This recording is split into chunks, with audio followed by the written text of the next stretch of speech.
Farah Lewis, an incumbent council member candidate, District 45, visited Bibijan Tax and Accounting Services and other merchants in Little Pakistan, Coney Island Avenue, Brooklyn, New York, along with the president of Bibijan Tax and Accounting Services, Ms. Badarui, and other businesswomen to get the support for Farah Lewis in the upcoming elections. Ms. Farah Lewis was presented a green dupatta and she was looking very pretty. Assalamu alaikum. On the behalf of Pakistani businesswomen and businessmen, today we are going to endorse Farah Lois, and she is the councilwoman of District 45, and she is running again for the District 45.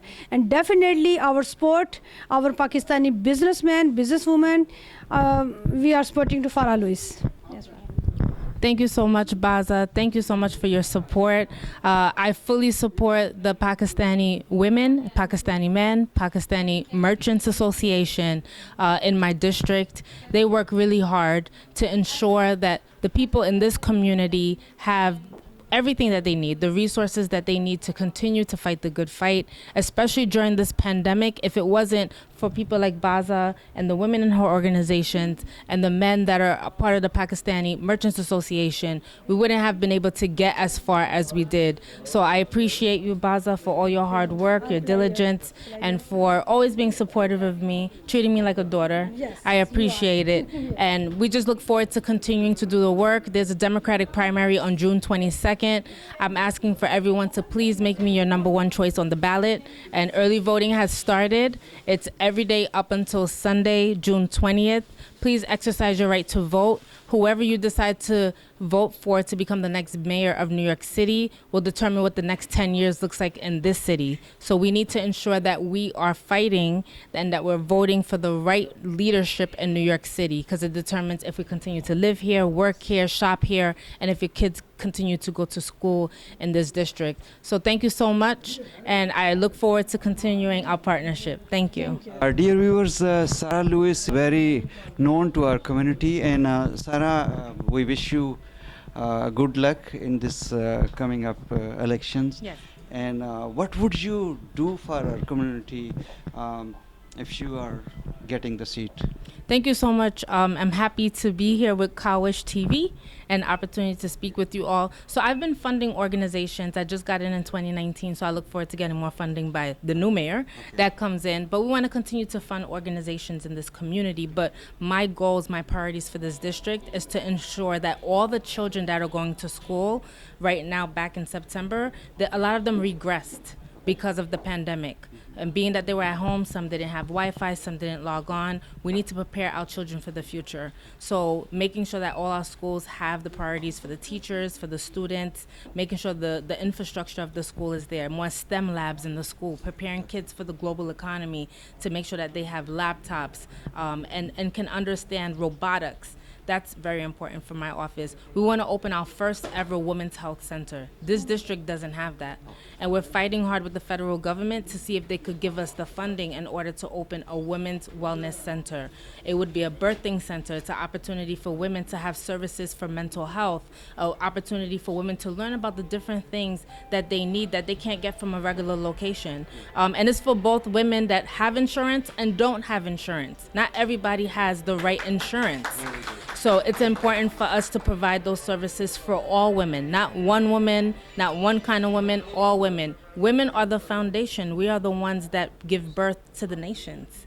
And it's important for us to have a space for us to go to, as we mentioned earlier, for us to feel like we have the right health care, so we could continue to keep our community going. Another thing is to restore the businesses. We've been going to faith-based organizations and churches and institutions and telling about the PPP loan. That's the Federal Payment Protection Payroll Program. And that's in order for the federal government to fund our local merchants so they could get back on their feet and keep their businesses thriving. We have the SBA loan that the federal government is providing. A lot of merchants don't know about it. The Restaurant Revitalization Program, there's a loan for that as well if you have a local small business that's a restaurant. We need to get our businesses back to where they used to be and even better. We're striving for more. So we need to stop the storefronts that are on the that are vacant. We need to get people back into their storefronts. We need people to be able to franchise their businesses. So there's a lot that we want to do. Those are the 3 priorities right now for us, including healthcare. So we fought with the mayor, and he gave us $25 million citywide for a mental crisis unit around the city, because we know a lot of people, either they're dealing with mental illness already, or it's been exacerbated by COVID. So we know that mental health is a problem for our community, our city, because they don't give us the resources. And there's a stigma when it comes to mental health. So we want to change that narrative. It's okay for us to talk about how we feel and what's going on with us. So we're fighting. We want to make sure that we get everything that we deserve for our children, for our families, for our Merchants Association, and most importantly, for our mental health. COVID has shown us a lot. We lost a lot of people. And we need to make sure we could restore our community and our mental well-being. Concern as a parent on behalf of all parents. There's a recent tweet by Eric Adam that kids don't need to go to the school building, and there is going to be one teacher for at least 300 and 400 students. So everybody's like, parents are really panic. So would you please tell me what strategy you're going to say, and are you agree, and what's you going to the statement you're going to give? So I didn't see that tweet, so I don't want to relate back to whatever that particular person said on the tweet, because I didn't see it. Okay. I'll let you know what we're doing in the city. Okay. There's a program called Summer Rising. I'm very excited about it. So it's an opportunity for us to get our kids back into school, and it's a bridge between kids being able to get the resources they need and to be prepared to go back into the building in September. So there's going to be arts, culture, activities, and social emotional learning. So I don't know if PS 217 is one of the locations for Summer Rising. I could find out for you. But what I do know is Summer Rising is going to be citywide. It's an opportunity to get our kids back into the building, but to give them the support that they need for academic and as well as social. So that's very important for our kids right now. They spent after 2 years pandemic. Right. They were home. They were isolated, not near their teachers, not near their friends, not being active. That's why they have gym inside of school. You know, they have different activities, and now they get to come back into school. So some places will have robotics, some places will have dance, some places will have art, some places will talk about other languages. You learn other languages. You can learn chess. I mean, there's so many different things. I'm really happy that the DOE is doing this, and it's an opportunity for our children to be able to go back into the building and integrate themselves to prepare for September. And especially for the special needs kids, do you have any? Exactly. So they are preparing that for Summer Rising as well. Even if the child has a disability, it's fine. It's for all children. Great. Right. Thank you so much. Thank you.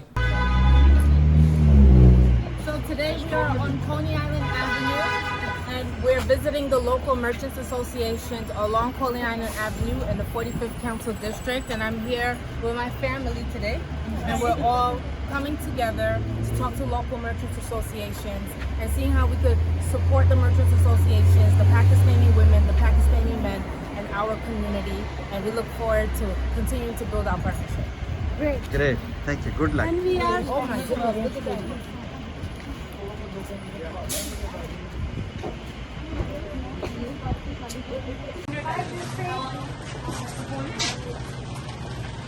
So we're just going back to say we're just saying hi to all the merchants in the area, and yes. So let us know if you need anything. And would we be able to put one of our posters on the window? Yes. Thank you. The organization I fund Copo, Pio, and most of the South Asian organizations in this area. So glad to see you still in. Thank you very much. Ashok. Thank you very much. Yeah, just meeting all the merchants in the area, Baza, and all the ladies are taking me around. He's my She brother. is my sister. Yeah. And don't worry, I follow him. One of very old people here. So you've been here since 1986? 81. 80, but in this area since 1986? This building I bought 1986. Okay. That's 1986. Quite some time. Yeah. That's amazing. When you born, maybe before. Yeah, we're trying to see how things are going. If you have any questions, any issues, any problem, you can talk to her. Yes. He's running election for How's everything 45 going? You don't want to leave, Yeah, right? tell me a little bit about the jewelry that you sell here. This is a 22 karat gold. Pure gold. Not mixed. What's the difference between some of these? So we're visiting the merchants in the area. I said, let me go to Mama's store. What's the difference between your store and the other store? That's Veena Jewelers. That's friends store. That's same thing. That's Same for thing. pure gold. Say 22 carat. 22 karat pure gold and pure stones.